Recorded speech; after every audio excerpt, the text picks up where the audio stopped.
दोस्तों, किसी के भी मन की बातें जानने के लिए 3 तरीके होते हैं, लेकिन इन तीनों तरीकों को समझना अति आवश्यक है। यदि आप इन तीनों तरीकों को समझ लेते हैं तो आप किसी के भी मन की बातें बड़ी ही आसानी से जान सकते हैं, समझ सकते हैं। चलिए इसे एक बुद्ध कहानी के माध्यम से समझते हैं कि किस तरह से आप दूसरों की मन की बातें जान सकते हैं, समझ सकते हैं। बहुत समय पहले की बात है। एक छोटा सा गांव था। उस गांव में 2 भाई रहा करते थे। बड़ा भाई अंधा था, जिस कारण वह हमेशा घर पर ही बैठा रहता था, और छोटा भाई खेती किया करता था। लेकिन खेतों में अधिक जानवर आने से पूरी फसलें नष्ट हो जाती थी, जिस कारण छोटा भाई बहुत परेशान हो चुका था। तभी उसे एक तरकीब सूझी। एक दिन उसने सोचा, खेतों में से इन जानवर को भगाने के लिए क्यों न मैं अपने बड़े भाई की मदद ली। वैसे भी बड़े भैया थे। अगर वह खेत में बैठे रहेंगे और जानवरों की आहट आने पर वह उन्हें जोर से चिल्लाकर भगा सकते हैं, जिससे हमारी फसलें बच सकती हैं। इसलिए उन्हें मैं खेत में बिठा देता हूं। यह सब सोच विचार करने के बाद उसने अपने खेत में ही एक छोटी सी झोपड़ी तैयार की और अपने अंधे भाई को उस खेत में बिठा दिया और उनसे कहा, भैया, यदि कोई जानवर की आहट आपको सुनाई दे तो आप जोर जोर से चिल्लाना। यह सुनकर वह जानवर यहां से भाग जाएंगे और हमारी फसलें नष्ट होने से बच जाएगी। बड़ा भाई अपने छोटे भाई की बात मान लेता है और वह उस दिन से खेत में ही रहना शुरू कर देता है। जब भी किसी जानवर की आहट सुनाई देती तो वह तुरंत जोर जोर से चिल्लाना शुरू कर देता है, जिससे वह जानवर उसके खेतों से भाग जाते हैं। ऐसा करते करते कई दिन बीत चुके थे। तभी एक दिन उसके खेत में एक हिरण भागता हुआ आता है और वह खेत के बांध को तोड़कर वहां से भाग गया। लेकिन उसी हिरण का पीछा करते हुए एक राजा भी उस खेत में आ पहुंचा। तभी राजा की नजर उस अंधे भाई पर पड़ती है। राजा उस व्यक्ति से कहता है, देखो, मैं यहां पर एक जानवर का पीछा करते हुए आया। क्या तुमने उस जानवर को यहां पर देखा है? इस पर वह व्यक्ति कहता है, हे राजन, मैं तो अंधा हूं, मैं भला किसी जानवर को कैसे देख सकता हूं।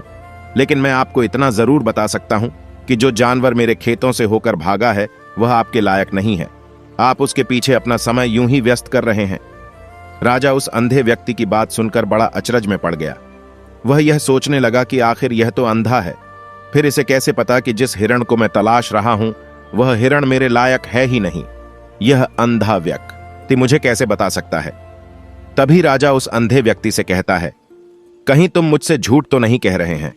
एक तरफ तुम यह कहते हो कि तुम अंधे हो और दूसरी तरफ तुम यह भी कह रहे हो कि जो जानवर यहां से भागा है वो मेरे लायक नहीं है। इस पर वह अंधा व्यक्ति कहता है, हे राजा, जिसे आप एक हिरण समझ रहे हैं, असल में वो एक हिरण नहीं है, बल्कि एक रणी है, और वह भी गर्भवती है। और जहां तक मुझे ज्ञान है, मैंने कभी किसी राजा को किसी गर्भवती हिरण का शिकार करते हुए नहीं सुना है। और इसी कारण मैं आपसे यह कह रहा है कि वह हिरानी आपके लायक नहीं है। आप उसके पीछे अपना समय व्यर्थ ना करें। यह सुनकर राजा और भी अचरज में पड़ गया। वह यह सोचने लगा कि आखिर ये अंधा आदमी यह कैसे जान सकता है कि वह हिरनी है और गर्भवती है। राजा कुछ देर सोच विचार करने के बाद अपने सेनापति से कहता है, सेनापति जी, मुझे वह जानवर जिंदा चाहिए, क्योंकि मुझे यह पता करना है क्या वह हिरनी है और क्या वह गर्भवती है, क्योंकि यह अंधा आदमी बहुत विश्वास के साथ कह रहा है और मुझे इस बात की पुष्टि करनी है। यदि वह हिरनी हुई और गर्भवती हुई तो वह हमारे शिकार के लायक नहीं है, क्योंकि हम तो एक हिरण का पीछा कर रहे थे। इसलिए जाओ और पता करो कि क्या वह गिनी है। सेनापति राजा से आज्ञा लेकर आगे की ओर बढ़ चलता है और कुछ देर बाद जब वह वापस लौट कर आता है तो वह राजा को कहता है, राजन, इस अंधे आदमी ने जो भी बातें कही हैं वह बिल्कुल सही है। वह एक हिरण ही है और वह गर्भवती भी है। यह सुनकर राजा आश्चर्यचकित रह गया। उसे समझ नहीं आ रहा था कि आखिर अंधा आदमी कैसे पता कर सकता है कि वह जानवर एक रणी है और तो और वह गर्भवती है। भला एक अंधा आदमी यह कैसे देख सकता है? यह कैसे जान सकता है? आखिर से यह कैसे पता चला? ऐसे कई सारे प्रश्न अब राजा के मन में उमड़ने लगा। अब राजा ने यह ठान लिया था कि मुझे इस बात की तह तक पहुंचना ही है कि आखिर यह अंधा आदमी कैसे जानता है कि वह जानवर एक हिरण है। यह सोचकर राजा उस अंधे आदमी के पास जाता है और उस अंधे आदमी से कहता है, देखो, मैं यह तो नहीं जानता कि तुम सचमुच अंधे हो या नहीं, लेकिन मैं तुमसे एक बात जानने आया हूं। क्या तुम मेरे प्रश्न का सही सही जवाब दोगे? इस पर अंधा व्यक्ति कहता है, हे राजन, आप जो कुछ पूछना चाहते हैं मुझसे पूछ सकते हैं, मैं आपको बिल्कुल सच सच जवाब दूंगा। इस पर राजा कहता है, देखो, एक तो तुम कहते हो कि तुम अंधे हो और दूसरी तरफ तुमने यह बता दिया कि जिस जानवर का पीछा मैं कर रहा हूं वह एक हिरण है, और तो और वह गर्भवती भी है। फिर तुम्हें यह कैसे पता चला? तुम्हारे खेत में और भी तो जानवर आते होंगे, और भी तो जानवर यहां से गुजरते हुए, फिर तुमने यह कैसे अंदाजा लगाया? तभी वह अंधा व्यक्ति राजा से कहता है, हे राजन, आप जिस हिरण का पीछा कर रहे थे वही हिरानी जब मेरे खेत में आई, उसकी रफ्तार और उसके भागने की आहट से मुझे यह एहसास हो चुका था कि यह एक ही रणी है, और मेरे खेत की जो बांध है वह बहुत छोटी है, उसकी ऊंचाई ज्यादा नहीं है। यदि कोई हिरण होता तो उस बांध को बड़ी आसानी से लांघ जाता है, लेकिन वही रणी इस बांध को तोड़कर भागी है, और यदि वह इस बांध को छलांग लगाकर पार करने का प्रयास करती तो इससे उसके बच्चे को खतरा होता है, और इसी बात से मैंने यह पता लगा लिया कि वह गर्भवती है। इस कारण वह ज्यादा ऊंची छलांग लगाकर मेरे खेत की बांध को तोड़ते हुए भाग गए। इस पर राजा के मन में एक और प्रश्न उठा। राजा ने कहा, किंतु तुम्हें कैसे पता चला कि वो एक हिरण ही है? और भी तो कोई जानवर यहां पर आ सकते हैं। इस पर वह अंधा व्यक्ति कहता है, हे राजन, मैं पूरा दिन सुबह शाम यहीं पर बैठा रहता हूं, और मेरी सुनने की शक्ति बहुत तेज है। मैं यह बात जानता हूं कि कौन सा जानवर मेरे खेत में आया है, और उसी के आधार पर मैं जोर जोर से चिल्लाता हूं ताकि वो मेरे खेत से भाग जाए और मेरे खेत की फसलों को नष्ट न कर पाए। राजा उस अंधे आदमी का यह जवाब सुनकर पूरी तरह से संतुष्ट हो चुका था। वह मन ही मन सोच रहा था कि आदमी भले ही अंधा हो, लेकिन यह तो बड़ा ज्ञानी मालूम पड़ता है। इस आदमी से कुछ न कुछ तो काम निकलवाना ही चाहिए। यह विचार लिए हुए राजा वहां से वापस अपने महल की ओर लौट जाता है। राजमहल पहुंचते ही राजा उस अंधे व्यक्ति से कहता है, आप तो बड़े ज्ञानी व्यक्ति हैं, आपको किसी भी बात का पता बड़ी आसानी से चल जाता है। आज मैंने आपको यहां पर इसलिए बुलाया है क्योंकि मैं आपसे यह जानना चाहता हूं कि मेरी पत्नी पतिव्रता है या नहीं। इस पर वह अंधा व्यक्ति कहता है, हे राजन, यह एक ऐसा प्रश्न हुआ। इस पर राजा कहता है, मैंने आपसे बिल्कुल उचित प्रश्न किया है, मुझे इस प्रश्न का उत्तर दीजिए। इस पर वह अंधा व्यक्ति कहता है, हे राजन, यह सारी बातें जाने दीजिए। आपकी शादी को इतने साल बीत चुके हैं, और अब आप यह बात क्यों जानना चाहते हैं? आपके मन में ऐसे प्रश्न क्यों उठ रहे हैं? इस पर राजा जिद करते हुए कहता है, देखिए, आपको मुझे इस प्रश्न का उत्तर तो देना ही होगा। यदि आप मुझे इस प्रश्न का उत्तर नहीं देंगे तो मैं आपको मृत्युदंड दे दूंगा। राजा के मुख से यह बात सुनकर अंधा व्यक्ति कहता है, हे राजन, यदि आप इस प्रश्न का उत्तर चाहते हैं तो उसके लिए आपको मेरा एक काम करना होगा। राजा कहता है, बोलो, मुझे क्या काम करना होगा? इस पर व्यक्ति कहता है, इसके लिए आपकी पत्नी को मेरे साथ कमरे में अकेला छोड़ना होगा। उस अंधे व्यक्ति की यह बात सुनकर राजा पहले क्रोधित हो जाता है, लेकिन फिर कुछ सोच विचार करने के बाद वह उस व्यक्ति की बात मान लेता है और अपने सेनापति को आदेश देता है, सेनापति जी, इस व्यक्ति को और मेरी पत्नी को एक कमरे में कुछ देर के लिए अकेला छोड़ दें। सेनापति बिल्कुल वैसा ही करता है। राजा की पत्नी और अंधा आदमी एक कमरे में बंद हो चुके होते हैं। तभी वह अंधा आदमी राजा की पत्नी से कहता है, मुझे आपको छोड़ना है। इस बात पर रानी अत्यधिक क्रोधित हो जाती है और उस अंधे आदमी को वह पकड़ पकड़ कर पीटने लगती है। कभी हाथों से तो कभी लातों से तो कभी पटक पटक कर इस तरह से उन्होंने उस अंधे आदमी की खूब पिटाई की। उसके बाद किसी तरह से वह अंधा आदमी अपनी जान बचाकर वहां से भाग निकलता है और वह राजा के पास पहुंचता है और वह राजा से कहता है, हे राजन, आपकी पत्नी पतिव्रता नहीं है। यह बात सुनकर राजा अत्यधिक क्रोधित हो उठता है और राजा अपनी तलवार निकालकर सीधा अपनी पत्नी की ओर जाता है और क्रोधित होकर वह अपनी रानी से कहता है, रानी जी, आज मैं जो भी सवाल आपसे करने वाला हूं उसका मुझे जवाब दीजिएगा, और यदि आपने एक शब्द भी झूठ कहा तो मैं आपका अभी के अभी सर धड़ से अलग कर दूंगा। तभी आगे महाराजा कहता है, मुझे बताइए, क्या आप पतिव्रता हैं या नहीं? इस पर रानी कहती है, हे राजन, आप भले ही मुझे जान से मरवा दीजिए, लेकिन मैं पतिव्रता नहीं हूं राजा। यह बात सुनकर बहुत खुश हुआ, क्योंकि उस अंधे आदमी ने जो भी कहा था वह बिल्कुल सच था। यह बात सुनकर तुरंत ही राजा उस आदमी के पास पहुंचता है और आकर उस अंधे आदमी से कहता है, तुम्हें कैसे पता चला कि मेरी पत्नी पतिव्रता नहीं है? इस पर वह अंधा आदमी कहता है, हे राजन, बड़ी सीधी सी बात है। मैंने तो आपकी पत्नी से बस इतना ही कहा था कि मुझे आपको छूना है, और इस बात पर वह इतना क्रोधित हो उठी कि उन्होंने गुस्से में आकर मुझे लात घूंसों से पीटना शुरू कर दिया। और भला कोई औरत किसी और मर्द को कैसे हो सकती है? लेकिन उन्होंने न देखा न ताव, बस लात घूंसे मुझ पर बरसाने शुरू कर दिया तो छूना ही हुआ। और एक पतिव्रता नारी कभी भी पराये मर्द को नहीं छूटी। जब मैंने उसे छूने के लिए कहा था तो वह उस वक्त मुझे मना कर सकती थी, लेकिन उन्होंने तो मुझे पीटन शुरू कर दिया और देखते ही देखते उन्होंने मेरे पूरे शरीर को छू लिया। अब आप ही बताइए, ऐसी स्त्री भला पतिव्रता कैसे हो सकती है? इस पर राजा कहता है, तुम तो बड़े ज्ञानी मालूम पड़ते हो। ठीक है, चलो तुम मेरे एक प्रश्न का और जवाब दो। यदि तुमने मुझे इस प्रश्न का सही सही जवाब दे दिया तो मैं तुम्हें यहां से जाने दूंगा। आगे राजा उस अंधे आदमी से कहता है कि तुम मुझे यह बताओ, क्या मैं सच में अपने पिताजी का ही बेटा हो या फिर किसी और का? इस पर वह अंधा भी कहता है, राजन, इस बात से आपका क्या लेना देना? आप किसी की भी औलाद हो, आखिर आप हैं तो इस राज्य के राजा, इसलिए इस प्रश्न को जाने दीजिए। लेकिन राजा कहता है, नहीं नहीं, मुझे इस प्रश्न का सही सही जवाब चाहिए, अन्यथा यह प्रश्न मुझे हमेशा परेशान करता रहेगा, इसलिए मैं इसका सही सही जवाब जानना चाहता हूं। यदि तुम इसका सही सही जवाब दे देते हो तो तुम यहां से जा सकते हो, मैं तुम्हें नहीं रोकूंगा। इस पर वह अंधा आदमी कहता है, हे राजन, इसके लिए तो मुझे आपकी मां के पास भी जाने की कोई आवश्यकता नहीं है। मैं आपको अभी अभी यह बता सकता हूं कि आप किसकी औलाद है, लेकिन उससे पहले मैं चाहता हूं कि आप मुझसे वादा करें कि आप मुझ पर क्रोध नहीं रहा। राजन ने कहा, मैं तुमसे वादा करता हूं, मैं तुम पर क्रोध नहीं करूंगा। इसके बाद वह अंधा आदमी राजा से कहता है कि राजा, आप है तो अपने ही पिता के पुत्र, लेकिन आप पर एक कंजूस सेठ की छाया पड़ी हुई है। यह सुन राजा बहुत क्रोधित हो उठा और वह तुरंत तलवार निकालकर अपनी मां के पास जा पहुंचा। वह वहां पर पहुंचने के बाद अपनी मां से कहता है, मां, मुझे सच सच बताइए, क्या मैं अपने ही पिता का पुत्र हूं या नहीं? यदि आपने मुझे सही सही नहीं बताया तो वह यहीं पर अपने प्राण त्याग दूंगा। मुझे बताओ, क्या सच है?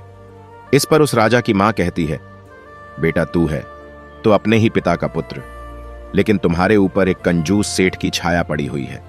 जब मैं एक बार नहाने के बाद अपना मुंह आईने में देख रही थी, तभी उस कांच के पीछे मुझे कंजूस सेठ नजर आता है और उसी की छाया तुम पर पड़ चुकी है।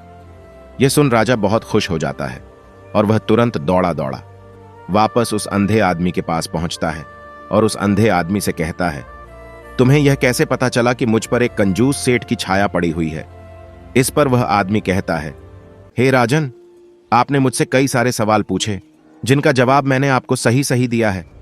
यदि कोई और राजा होता तो मुझे इसके बदले में ढेर सारे इनाम मिल चुके होते, लेकिन अब तक मैंने एक फूटी कौड़ी तक नहीं दी है। इस बात से ही मैंने अंदाजा लगा लिया था कि आप बहुत कंजूस। यह बात सुनकर राजा जोर से हंसने लगा और कहता है कि आप जो भी मांगेंगे हमें आपको अवश्य दूंगा, लेकिन मुझे यह बताओ कि तुम्हें कैसे पता चल जाता है कि कौन सी बात सही है और कौन सी गलत? तुम किसी भी बात का इतना सटीक और सही जवाब कैसे दे पाते हो? इस पर वह अंधा आदमी कहता है, राजन, मैं तो वैसे ही अंधा हूं। यदि मेरी आंखें होती तो मैं किसी की भी मन की बातें बड़ी सरलता से जान लेता। मन की एक भाषा होती है और यह भाषा मनुष्य के शरीर के व्यवहार के रूप में देखी जा सकती है। उसकी आंखों से, उसके होंठों से, उसके काम करने के तरीके से, उसकी क्रियाओं से पता किया जा सकता है कि उसके मन में क्या चल रहा है। उसके आधार पर हम किसी के भी मन की बातें जान सकते हैं। लेकिन मैं तो अंधा हूं, मैं देख नहीं सकता, इसलिए मैं क्रियाओं से देखता हूं। यदि मुझे कोई बात जाननी हो तो अगले आदमी को कुछ काम देना पड़ता है, जिस पर वह व्यक्ति किस प्रकार काम करता है, किस तरीके से इस काम को करता है, उसके आधार पर ही मैं यह पता कर पाता हूं कि उसके मन में क्या रहा है। तभी वह राजा कहता है, तो क्या इसका अर्थ यह हुआ कि मैं भी किसी के मन की बातें जान सकता हूं? इस पर वह अंधा आदमी कहता है, हे राजन, अवश्य आप भी किसी भी व्यक्ति के मन की बात जान सकते हैं, किंतु उससे पहले आपको अपने ऊपर काम करना होगा, और वह काम है अपने मन को शांत करना, अपने मन को वर्तमान में लाना होगा, जिसके लिए मैं आज आपको 3 तरीके बताने वाला हूं, और ये तीनों ही तरीके बड़े ही आसान और सरल है। किंतु हे राजन, उससे पहले आपको एक काम करना होगा, अपने मन को एकाग्र करना होगा। जब हम अपने मन को एकाग्र करते हैं, अपने मन को वर्तमान में लाते हैं, तो हम दूसरे के मन की बात जान सकते हैं, क्योंकि वह आदमी अभी भी अपने मन में वर्तमान में ही सोच रहा है, और हमें भी मन को वर्तमान में ही लाना होगा, तभी हम उसके मन की बातें जान सकते हैं। यदि हम अतीत में हुई घटनाओं के बारे में सोच रहे हैं, तो वह जो अगला आदमी वर्तमान में सोच रहा है, वर्तमान में अपने मन में बात कर रहा है, वह हम कैसे जान पाएंगे?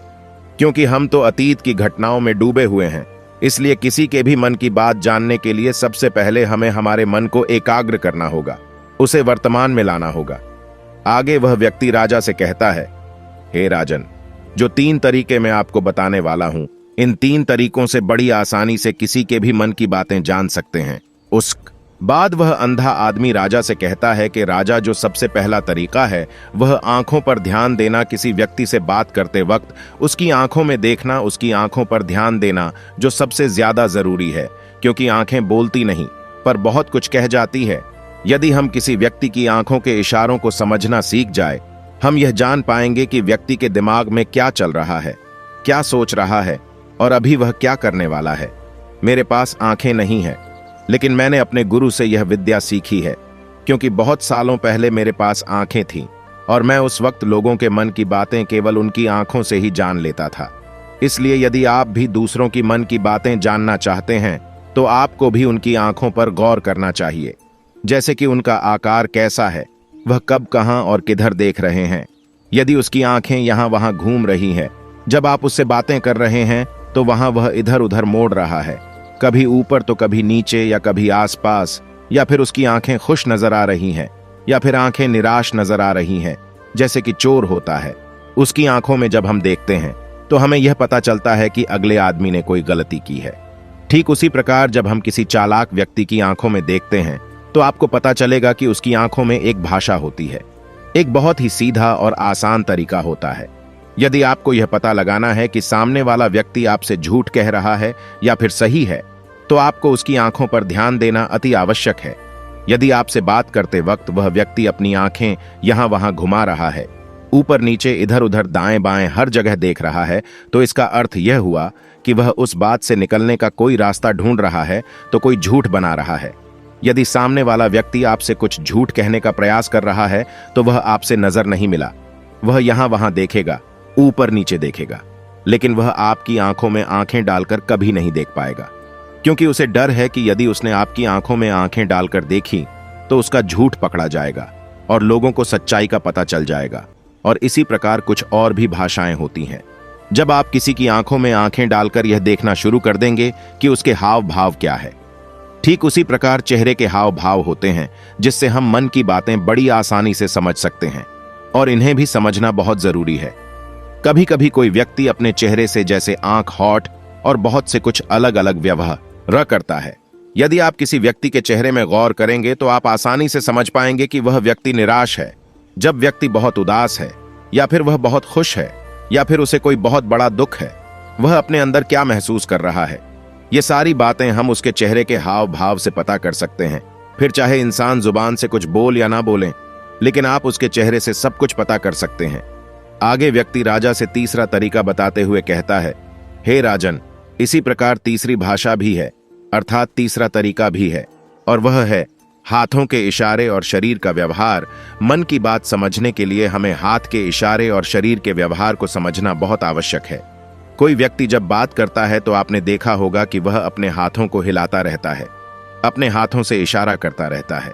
बातों के साथ साथ अपना शरीर का जो व्यवहार है, अर्थात बॉडी लैंग्वेज, उसका भी पूरा उपयोग करता है, जिससे हमें यह पता चल पाता है कि वह व्यक्ति हमारी बातों पर कितना ध्यान दे रहा है और उसके मन में क्या चल रहा है। शरीर के व्यवहार को देखने के लिए उसके हाथ मटकाने, शरीर मटकाने और चेहरे पर बार बार हाथ लाना, हाथों का एक दूसरे से मसलना, ऐसी बहुत सी क्रियाएं होती हैं।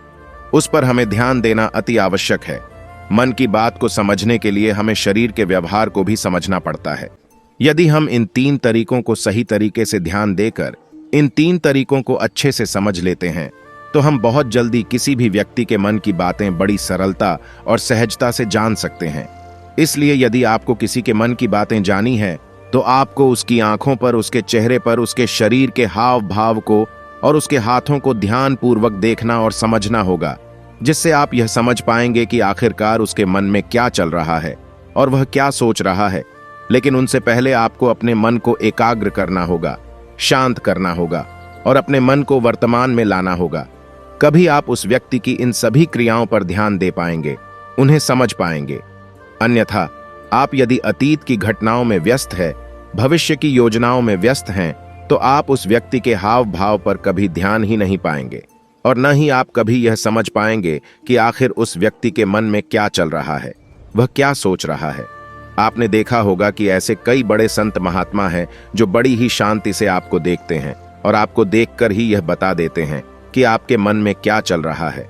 आप क्या जानने आए हैं, और इसका सबसे बड़ा प्रमुख कारण यही है कि वह आपको पढ़ सकते हैं, आपको समझ सकते हैं, आपके मन की बातें जान सकते हैं, क्योंकि उनका मन एकाग्र है, शांत है, और यही कारण है कि वह आपके मन की बातें बड़ी सरलता से समझ जाते हैं। यदि आपने अब तक पूरी कहानी को सुना है तो मैं आपसे एक छोटा सा अनुरोध करना चाहता हूं। कृपया इस चैनल को सब्सक्राइब करें ताकि मैं आपके लिए और भी ऐसी ही ज्ञान से भरपूर कहानियां लेकर आ सकूं। नमो बुद्धा। मिलते हैं एक नई कहानी के साथ अगली वीडियो में।